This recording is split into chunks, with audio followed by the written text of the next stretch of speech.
The recent announcements of Sonic Mania and Project Sonic 2017 are both interesting in their own ways, but I am mostly intrigued by the major shift that Sega is taking. Suddenly, the comparisons to the Mario series are more relevant than ever.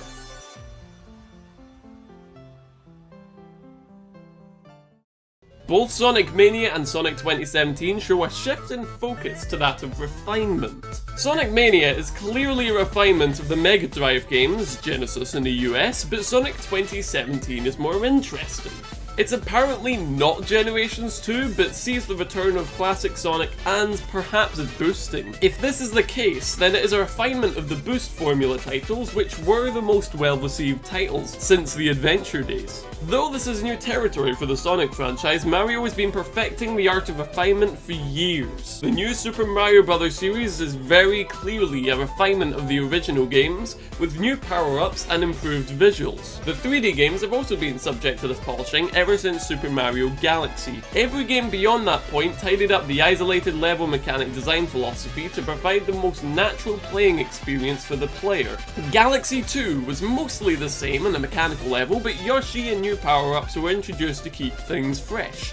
Super Mario 3D Land was a further simplification of the focus on mechanics in a level, and 3D World honed the craft with its 4-step method of introducing and utilising new level designs. This is why Sonic games have such a poor reputation, whilst Mario games dominate sales. Sonic Team are obsessed with experimenting and feel like something brand new is required for every game. This can be attributed to the fondly referred to Dark Age of Sonic, which saw all sorts of new mechanics, most of which struggle to be truly fun. Baffling decisions like giving Sonic a sword or giving him God of War style brawling stages were definitely experimental, but not very successful. Think back to Sonic Generations, the third boost formula game, which was received with almost unanimous praise.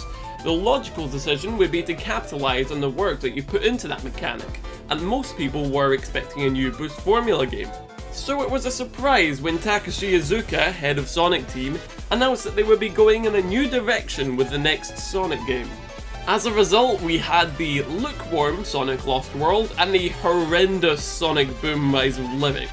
To be fair, the latter was by a new developer, but is still a clear example of Sega experimenting with the Sonic franchise, often to little success. When they focus on refinement, the fans adore the games, but when they try experimenting, more often than not, it ends pretty badly. This is why the last Sonic games seen by most as good before the boost formula were the Mega Drive titles.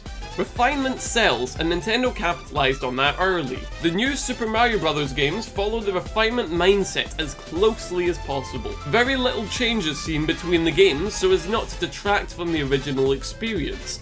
That is why Super Mario Sunshine is seen as the weakest Mario game by most, as it took a risk with experimentation which didn't really pay off. However, there is no doubt that Mario games are far better at experimenting than Sonic games.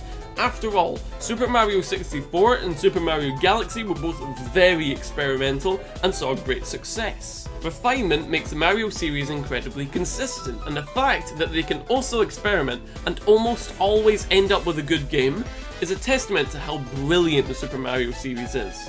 Without a doubt, it is the better franchise. Despite this, I still prefer Sonic games. Mario games may be consistent, but they're also less interesting. They're great for picking up, playing through, and leaving on the shelf. Even if the Sonic series is a very unstable one, there is no doubt that each new game is a surprise of some sort, thanks to these experiments. It's clear that Sega are wanting to play it safe with Sonic Mania and Project Sonic 2017, and I am looking forward to both. I just wonder how long they will stick with this refinement mindset before they feel their calling again.